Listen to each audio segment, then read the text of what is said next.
صحیح مسلم میں حدیث ہے کہ جو 3 جمعے مسلسل چھوڑ دے اللہ تعالیٰ اس کے اوپر مہر لگا دے گا. اس کا یہ مطلب نہیں ہے کہ 2 چھوڑ سکتے ہیں. وہ صحیح مسلم میں یہ حدیث ہے کہ جس نے جان بوجھ کے ایک نماز بھی چھوڑی ہے، یعنی بندے کے کفر اور اسلام کے درمیان فرق ایک نماز ہے. یہ صحیح مسلم میں نماز بندے کے کفر اور ایمان کے درمیان فرق ہے، شرک اور اسلام کے درمیان. اور ترمذی میں الفاظ موجود ہیں کہ جس نے جان بوجھ کے نماز چھوڑی گویا اس نے کفر کیا. تو یعنی لیکن یہ جمعے کو چھوڑ دینا تو ایک اس لیول کا جرم ہے کہ وہ اللہ تعالیٰ کی طرف سے اس پہ مہر لگا دی جاتی ہے. باقی کتاب الجمعہ چیپٹر آپ پڑھ لیں مشکات کے اندر، جمعے کے سارے احکامات آپ کو اس میں مل جائیں گے. آج کی طرف فَيُنَبِّئُكُم بِمَا كُنتُمْ تَعْمَلُونَ، پھر تمہیں آگاہ کر دے گا جو تم دنیا میں اعمال کیا کرتے تھے. یا ایھا الذین آمنوا اذا نودی للصلاۃ من یوم الجمعہ، اے ایمان والو جب ندا دی جائے جمعے کے دن نماز کے لیے، فاسعوا الی ذکر اللہ وذروا البیع، تو لپکو اللہ کے ذکر کی طرف اور خرید و فروخت ترک کر دو. یہ آخری درجہ ہے کہ جب اذان دی جائے، اور اس اذان سے مراد وہ اذان تو کہ بعد میں ایڈ ہوئی ہے نا، اصل تو اذان وہی ہے جو جب خطیب ممبر پہ آتا ہے نا تقریر کرنے کے لیے، تو اس وقت ایک اذان دی جاتی ہے. اس سے پہلے بخاری مسلم میں آتا ہے جو پہنچ جائیں گے ان کو ہی جمعے کا ثواب ملے گا جو صحیح ثواب ہے، باقی والوں کے صرف ٹوٹل پورا ہوگا. وہ بخاری مسلم میں جو صبح سویرے آ جائے اسے اونٹ کی قربانی کا ثواب، جو اس کے بعد آئے اسے گائے کی، جو اس کے بعد آئے اس کو بھیڑ، جو اس کے بعد ہے اس کو مرغی صدقہ کرنے، اس کے بعد جو ہے انڈا صدقہ کرنے کا ثواب. اس کے بعد جب خطیب تقریر شروع کرتا ہے تو فرشتے رجسٹر بند کر دیتے ہیں اور وہ تقریر سنتے ہیں. سن کے بیچارے مذاق ہی اٹھاندے بنے نے آج کل جو تہاڈیاں تقریراں نے کہانیاں، تو یعنی جو واقعی یعنی تقریر ہے. تو اس کے بعد جو لوگ آتے ہیں نا ان کو عام ٹوٹل پورا کرنے کا ثواب ملتا ہے. تو اسی لیے کہا جا رہا ہے کہ جب اذان ہو جائے تو لپکو، اس کا لفظی مطلب ہے دوڑو، لیکن دوڑنا تو بخاری مسلم میں ہے کہ نماز کے لیے دوڑ نہیں سکتے. مراد یہ کہ فوراً کاروبار زندگی کو ترک کر کے مسجد میں آ جاؤ اور آ کے وہ تقریر سنو. جمعے کا اصل مقصد تذکیر اور تقریر ہے، اسی لیے 4 کی بجائے 2 فرض کر دیے گئے ہیں. زور بھی ختم کر کے 2 فرض کر دیے ہیں کہ اصل مقصد ہے لوگوں کی نصیحت والا معاملہ ہو. ایک سمجھ لیں مسلمانوں کی ویکلی گیدرنگ ہے، اینول گیدرنگ جو ہے وہ عید ہے، اور انٹرنیشنل گیدرنگ حج ہے. اور یہ یعنی استنجے اور نکاح طلاق کے مسائل بیان کرنے کے لیے جمعے کا جو ہے نا وہ ممبر نہیں ہے، بلکہ پولیٹیکل گیدرنگ ہے مسلمانوں کی، کہ مسلمان پولیٹیکلی ایک جو ہے پیج کے اوپر آئے. اصولاً حکمران وقت کو جمعے کا خطبہ دینا چاہیے، یعنی عمران خان صاحب کو چاہیے کہ شاہ فیصل مسجد میں وہ خطبہ دے. ہاں بلکہ ان کی ذمہ داری ہے، مولویوں کی ذمہ داری نہیں ہے. اور ایک شہر میں ایک گیدرنگ ہونی چاہیے. ایران کے اندر آپ اگر چلے جائیں تو ایک شہر میں ایک ہی جامع مسجد ہوتی ہے، یعنی تہران کے اندر ایک جمعہ ہو رہا ہے اور 15 لاکھ بندہ جمعہ پڑھتا ہے، اور پریزیڈنٹ آف ایران خطبہ دیتے ہیں وہاں پہ، اور وہاں پہ وہ بتاتے ہیں کہ امریکہ یہ سازش کر رہا ہے، یہودی یہ سازش کر رہا ہے. یہ ٹاپک ڈسکس کرتے ہیں کیونکہ یہ پولیٹیکلی مسلمانوں کو ایک پیج پہ لانے کے لیے نا. اب نبی علیہ السلام نے جو دعوت لانچ کی تھی تو وہ صحابہ کرام کو تیار کرنا تھا قتال کے لیے، جہاد کے لیے. مسلم شریف میں آتا ہے کہ نبی علیہ السلام کے جمعے کا خطبہ قرآن کی آیات ہی ہوا کرتی تھی. اور مسلم شریف کی ایک اور حدیث میں آتا ہے سورہ قاف آپ ہر خطبے میں پڑھتے تھے، جو پارہ نمبر 26 میں ہے. تو یعنی یہ تذکیر اصل مقصد تھا. تو تذکیر کے لیے مسجد میں آؤ. اس سے یہ بھی بات اور کاروبار زندگی ترک کر دو. اس سے یہ بات پتہ چلی کہ جمعے کی چھٹی اسلام میں کوئی نہیں ہے. جمعے والے دن کاروبار چھوڑ کے آپ نے آنا ہے. پھر آگے کیا ہے؟ وذر البیع، اس وقت تجارت چھوڑ دو. ذالکم خیر لکم، اسی میں تمہاری خیریت ہے. ان کنتم تعلمون، اگر تم جانتے ہو. فاذا قضیت الصلاۃ، جب نماز پڑھ چکو. فانتشروا فی الارض، پھر دوبارہ زمین میں پھیل جاؤ. وابتغوا من فضل اللہ، اللہ کا رزق تلاش کرو، فضل تلاش کرو. واذکروا اللہ کثیرا، اور اللہ کی کثرت کے ساتھ یاد کرتے رہو. لعلکم تفلحون، تاکہ تم کامیاب ہو جاؤ. تو جمعے سے صرف جمعے والا وہ یعنی آپ سمجھ لیں چھوٹا سا وقفہ ہے. اسی لیے میرا ایک یوٹیوب پہ کلپ ہے جمعے کی چھٹی کا، تو میں نے بتایا جمعے کی چھٹی غیر اسلامی ہے. ویسے تو اس کے جو فائنینشیل بینیفٹس ہیں وہ بہت زیادہ ہیں جمعے کی چھٹی نہ ہونے کے، کیونکہ انٹرنیشنل مارکیٹ تو سنڈے والے دن اور سیٹرڈے کو بند ہوتی ہے. تو وہ لادا، لیکن جو انہوں نے یہاں پہ ہنگامہ کھڑا کیا ہوا ہے مذہبی جماعتوں نے کہ جمعے کی چھٹی کرو. ہاں جی جمعے کی چھٹی کرو تاکہ پورا دن لوگ جمعے والے دن سوئے پڑے رہیں، پورا دن سوئے پڑے رہیں. اللہ کے فضل سے جب سے جمعے کی چھٹی ختم ہوئی ہے دفتروں میں، کالجز میں، یونیورسٹیز میں لوگوں نے جمعے کی نماز پڑھنی شروع کر دی ہے. پہلے تو سوئے پڑے رہتے تھے، بلکہ ہمیں یاد ہے ہم چھوٹے چھوٹے تھے جب تو وہ جمعرات والے دن رات کوئی VCR لے آتے تھے، پوری رات وہ فلمیں دیکھتے تھے، پورا دن سو کے گزارتے تھے. اور جو شادی بیاہ کی وجہ سے جمعے خراب ہوتے تھے لوگوں کے وہ علیحدہ سے. اب اللہ کا شکر ہے یہ عذاب ہی ٹل گیا. اب شادی بیاہ ہوتا ہے ہفتہ اتوار کو، جمعہ خراب ہی نہیں ہوتا. اور دفتر میں شرم و شرمی سارے لوگ ہی جمعے کے لیے چلے جاتے ہیں. جنہوں نے اگر آج چھٹی کرے نا وہ آپ کو سوئے ہوئے پڑے ملیں گے. تو یہ جمعے کی چھٹی ختم کرنے کی برکات ہے. تو اسلام میں تو قرآن کی روح سے بھی کوئی نہیں ہے، صرف ایک مذہبی طور پہ ایک جذباتی ڈاکٹرائن کھڑی کر کے جی جمعے کی چھٹی کرو، جی اسلامی چھٹی ہے. کتنے لکھا ہے اسلامی ہے؟ قرآن پاک میں تو نہیں لکھا. تو باقی میں نے اور کافی سارے دلائل اس میں ذکر کیے ہیں. آپ یوٹیوب پہ جا کے لکھیں جمعے کی چھٹی انجینئر محمد علی مرزا، وہ کلپ کھل جائے گا تو آپ کو سارے معاملات پتہ چل جائیں گے. تو یہاں سے یہ بھی پتہ چلا کہ آپ نے جمعے میں تقریر سننے کے لیے آنا ہے، اصل مقصد یہ ہے. تو آخر میں لوگ آ رہے ہوتے ہیں اور وہ سمجھ رہے ہوتے ہیں کہ اصل خطبہ وہ ہے جو عربی والا ہے، حالانکہ اصل مقصد تقریر ہے. وہ جو بیٹھ کے تقریر کر رہا ہوتا ہے نا مولوی، یہ تو غلط ہے. تقریر تو کھڑے ہو کے ہونی چاہیے، یہ بدعت ہے، اور اس کا ذکر اگلی آیات میں آ رہا ہے.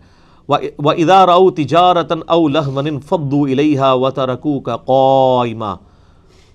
اور جب بعض لوگوں نے دیکھا کسی تجارت یا تماشے کو تو بکھر گئے اور آپ کو مسجد میں کھڑا ہوا چھوڑ دیا ممبر کے اوپر. نبی علیہ السلام اس کے بارے میں بخاری مسلم دونوں میں حدیث ہے. نبی علیہ السلام جمعے کا خطبہ دے رہے تھے، اس سے یہ پتہ چل گیا کہ کھڑے ہو کے دے رہے تھے. قائمہ کے الفاظ ہیں. تو بازار سے آواز آئی کہ جی وہ شام سے کوئی تجارتی قافلہ آیا ہوا تھا، تو لوگوں نے کہا وہ تجارت کا سامان ختم نہ ہو جائے. تو نبی علیہ السلام تقریر کر رہے ہیں تو وہ تقریر چھوڑ کے اس قافلے کی طرف لپکے. اور مسلم شریف کے الفاظ ہیں، بخاری میں موجود ہیں، کہ صرف 12 بندے مسجد کے اندر رہ گئے، باقی سب کے سب بازار میں چلے گئے. اور اللہ تعالیٰ کو اتنا جلال آیا کہ پھر قرآن میں ان کو ڈانٹ پلائی گئی کہ تم نے تجارت یا کوئی کھیل کا تماشے کا سامان دیکھا ہے تو اے نبی تمہیں یہاں پہ کھڑا چھوڑ گئے اور وہاں پہ چلے گئے. قل ما عند اللہ خیر من اللہو ومن التجارہ. اے نبی فرما دیجئے کہ جو اللہ کے پاس ہے نا وہ تو اس کھیل تماشے اور تجارت سے بڑھ کر ہے، یعنی آخرت کی زندگی. واللہ خیر الرازقین، اللہ تعالیٰ سب سے بہتر رزق دینے والا ہے. اب تم مطلب رزق کے چکر کے اندر جو ہے وہ جمعے کی خطبے میں نبی علیہ السلام کو کھڑا چھوڑ چلے گئے ہو. اس سے یہ بات پتہ چلی کہ جمعے کی تقریر کھڑے ہو کے ہونی چاہیے. یہ بیٹھ کے تقریر کرنا بدعت ہے. اگر حنفیوں نے اردو والی تقریر لادا کی ہوئی ہے تو وہ بھی کھڑے ہو کے کرے. اہل حدیث اس مسئلے میں ٹھیک ہے کہ انہوں نے تقریر وہ 2 ہی خطبے رکھے ہوئے ہیں، عربی اور اردو مکس کرتے ہیں اور وہ کھڑے ہو کے خطبہ کرتے ہیں. تقریر کا مزہ بھی تابع ہے. نبی علیہ السلام سے بیٹھ کے تقریر کرنا کبھی بھی جمعے کے خطبے میں ثابت نہیں، حتیٰ کہ صحیح مسلم میں حدیث ہے یہ آل امیہ نے یہ بدعت شروع کی تھی. تو ایک صحابی نے دیکھا کہ وہ بیٹھ کے تقریر کر رہا تھا مروان کی اولاد میں سے، تو انہوں نے کہا تیرا ستیہ ناس ہو، تو تباہ و برباد ہو، تو قرآن نہیں پڑھتا. پھر انہوں نے یہ آیت پڑھی وَإِذَا رَأَوْا تِجَارَةً أَوْ لَهْوًا انفَضُّوا إِلَيْهَا وَتَرَكُوكَ قَائِمًا. کہ نبی علیہ السلام کو کھڑا چھوڑ گئے تھے لوگ، تو نبی علیہ السلام تو کھڑے ہو کے خطبہ دیتے تھے جمعے کا، اور تو بیٹھ کے خطبہ دے رہا ہے. ہاں اگر کوئی بیمار ہو یا کوئی یعنی جس کے پاؤں یعنی وزن نہ اس کا اٹھا سکتے ہوں، کوئی بہت موٹاپے والا کوئی ایشو ہو جائے تو وہ ایک علیحدہ بات ہے. ادروائز کھڑے ہو کے خطبہ ہونا چاہیے. اور اسی میں اسی لیے تو صحیح مسلم کے الفاظ ہیں کہ نبی علیہ السلام جب خطبہ دیتے، 2005 نمبر حدیث ہے، آنکھیں سرخ ہو جاتی، آواز بلند ہو جاتی، غصے میں اضافہ ہو جاتا جیسا کوئی جرنیل اپنی فوج کو تیار کر رہا ہے. تو یہ تقریر کا سٹائل اسی وقت ہوتا ہے جب آپ کھڑے ہو کے تقریر کریں، اس وقت آپ کی آواز بھی بلند ہو جاتی ہے. میری تو خیر بیٹھ کے بھی ہو جاتی ہے لیکن ساروں کی نہیں ہوتی ہے. جب کھڑا ہوتا ہوں میں اس سے بھی زیادہ بلند ہو جاتی ہے. تو کھڑے ہو کے انسان جو ہے نا، اسی لیے آپ دیکھیں جو قاری حضرات بیٹھ کے تلاوت کر رہے ہوتے ہیں نا ان کی تلاوت کا مزہ نہیں آتا. وہی قاری جب قرآن نماز میں سناتا ہے نا، وہ اس لیے کہ وہ کھڑے ہو کے پڑھ رہا ہوتا ہے. ہم نے ایک دفعہ ایک قاری صاحب کی لا کے یہاں پہ ریکارڈنگ کی تو آواز ہی نہ نکلے ان کی. میں نے کہا یار نماز پڑھتے ہیں تو لگتا ہے شریم پڑھ رہے ہیں. وہ پھر ایک بھائی نے کہا کہ یار وہ تو نماز تو کھڑے ہو کے پڑھتے ہیں، ان کو کھڑا کرے. کھڑا کیا تو آواز پھر دوبارہ نکل آئی ان کی. ظاہر ہے بیٹھا ہوا ہے بندے کا ایک پیٹ نکلا ہوا ہے تو سا ہی چڑھے گا نا، انہوں کے پڑھے گا. کھڑے ہو کے بندہ ذرا ایکٹیو ہوتا ہے. تو جمعے کا خطبہ بھی کھڑے ہو کے. اچھا اس میں تھوڑی سی انجینئرنگ بھی کرتا ہوں اس آیت کے اوپر. ہمارے وہ لوگ جو یہ سمجھتے ہیں کہ قرآن پاک کی ایسی آیات اور ایسی احادیث بیان کرنا صحابہ کرام کی گستاخی ہے کہ جن آیات اور احادیث کے اندر اللہ تعالیٰ نے ان کی کمزوریوں کو ہائی لائٹ کیا ہے، کیونکہ ان کا تو بہت اعلیٰ مرتبہ ہے، اللہ ہائی لائٹ کر سکتا ہے، آپ نہیں کر سکتے. تو یہی بات تو بریلوی بھی کرتے ہیں. وہ کہتے ہیں جو قرآن پاک میں نبیوں کی غلطیاں بیان ہوئی ہیں یہ آپ بیان نہیں کریں گے، حتیٰ کہ بارِ شریعت میں لکھا ہے کہ قصہ آدم اور ابلیس جس کو اللہ نے ہدایت کا ذریعہ بنایا ہے، وہ کہتے ہیں اس کو بیان کرنا ہی حرام ہے کیونکہ اس میں نبی کی تنقیص آئے گی. حالانکہ سورۃ الاعراف میں ہے کہ ہم قصہ آدم اور ابلیس اس لیے بیان کر رہے ہیں تاکہ تمہیں پتہ چلے اے لوگوں کہ تمہارے ماں باپ کو جس طرح شیطان نے ورگلایا تھا تمہیں نہ ورگلا دے. اسی طریقے سے جب ہم پڑھتے ہیں قل انما انا بشر مثلکم قرآن سے، وہ کہتے ہیں یہ تو اللہ تعالیٰ نے اپنے نبی کو کہا نا کہ تم انسان ہونے میں بشر ہو، یعنی بشر کی اسپیشیز سے ہو، آپ نبی علیہ السلام کو بشر کہیں گے تو توہین ہے. یہ کیسی کہانی بنائی ہے؟ یہی کہانی اہل حدیث نے گھڑ لی. چلو بریلویوں کی کہانی پھر بھی مضبوط تھی کیونکہ وہاں پہ نبی علیہ السلام کی عصمت کا معاملہ تھا. نبی کی عصمت تو دین کا حصہ ہے، نبی کے علاوہ کسی کی بھی عصمت کفر اور اسلام کا مسئلہ نہیں ہو سکتا. کوئی حضرت علی کی توہین کر دے تو وہ کافر تو نہیں ہو جائے گا نا، کوئی حضرت بکر کی توہین کر دے وہ کافر تو نہیں ہوگا، لیکن اگر کوئی نبی علیہ السلام کی توہین کر دے کافر. تو جو بریلویوں کا مقدمہ اس حوالے سے اگر یہ جعلی ڈاکٹرائن مانی جائے زیادہ مضبوط ہے، کیونکہ وہ کہہ رہے ہیں قرآن سے آپ نے کوئی آیت ایسی نہیں پڑھنی جس میں نبی علیہ السلام کے علم غیب کی نفی ہو رہی ہو. وہ کہتے ہیں لوگ تو کہیں گے نبی کو پتہ ہی کچھ نہیں سی. اچھا نبی کو انسان کہیں گے، وہ لوگ کہیں گے نبی بھی عام انسان آر سی. تو وہ کہتے ہیں جی ہم اسی لیے کہتے ہیں یہ آیتیں نہ پڑھیں، آپ آیتیں پڑھیں وما ارسلناک الا رحمۃ للعالمین. دوسری آیتیں تھوڑی ہیں. اس میں پھر اہل حدیث بڑے چڑھتے ہیں، وہ کہتے ہیں نہیں یہ عقیدے کی بات ہے، قرآن میں آئی حدیث میں آئی ہے. حالانکہ اہل حدیث اس سے بھی زیادہ گراوٹ میں چلے گئے. جب ہم نے بخاری مسلم سے آل امیہ کی بدماشیوں کا ذکر شروع کیا، جن لوگوں نے حضرت علی کے ساتھ مخالفتیں کی، جن کے بارے میں نبی علیہ السلام نے خود فرمایا تھا کہ یہ باغی لوگ ہوں گے، دین کو نقصان پہنچائیں گے، میرے اہل بیت کا ساتھ دینا، آپ جس کی ترغیب، وہ کہتے ہیں یہ حدیثیں بیان نہیں کرنی چاہیے، اس میں بعض اصحاب کی تنقیص ہوتی ہے. اور یہاں قرآن میں بھی دیکھیں، یہ مدینہ شریف میں ہزاروں صحابہ تھے. یہ سورہ جمعہ بالکل اینڈ پہ نازل ہونے والی صورتوں میں سے. جب آپ جمعہ پڑھا رہے ہیں تو کتنے بندے بخاری مسلم میں آتا رہ گئے؟ اچھا انہوں نے اتنی کہانی کرائی، وہ کہتے ہیں یہ منافقین کے بارے میں نازل ہوئی ہے. اس کا مطلب ہے کہ حضور میں صرف 12 ہی صحابہ تھے، باقی سارے منافق. دیکھیں کہانی پکڑی گی. آپ اگر کہانی کرائیں گے وہ پکڑی جائے گی. یا تو مانیں کہ یہ 12 جو کھڑے رہے وہی مومن تھے، باقی ہزاروں سارے منافق تھے. کہیں گے نہیں تو پھر ہماری والی بات مانیں کہ دنیا کی محبت کا غلبہ ان کے اوپر ہو گیا اور نبی علیہ السلام کو چھوڑ کے چلے گئے. اب وہ کہتے ہیں اس میں صحابہ کی تنقیص ہے، تو یہ تو قرآن میں قیامت تک آیات پڑھی جائیں گی.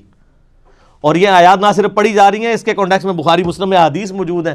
نہ صرف حدیث موجود ہیں بلکہ صحابہ کرام بعد میں آل امیہ جنہوں نے بیٹھ کے جمعے کا خطبہ شروع کیا ان کو تان کرتے ہوئے کہتے ہیں کہ دیکھو صحابہ کرام کو اللہ نے ڈانٹ دیا تھا اور تم لوگ بیٹھ کے خطبہ دے رہے ہو کہ جب وہ نبی کو کھڑا چھوڑ گئے تھے. سر یہ انجینئرنگ جو ہے نا یہ یہیں پہ ہی ہوتی ہے. کیوں؟ کیونکہ نہ میں وہابی نہ میں بابی، میں ہوں مسلم علمی کتابی.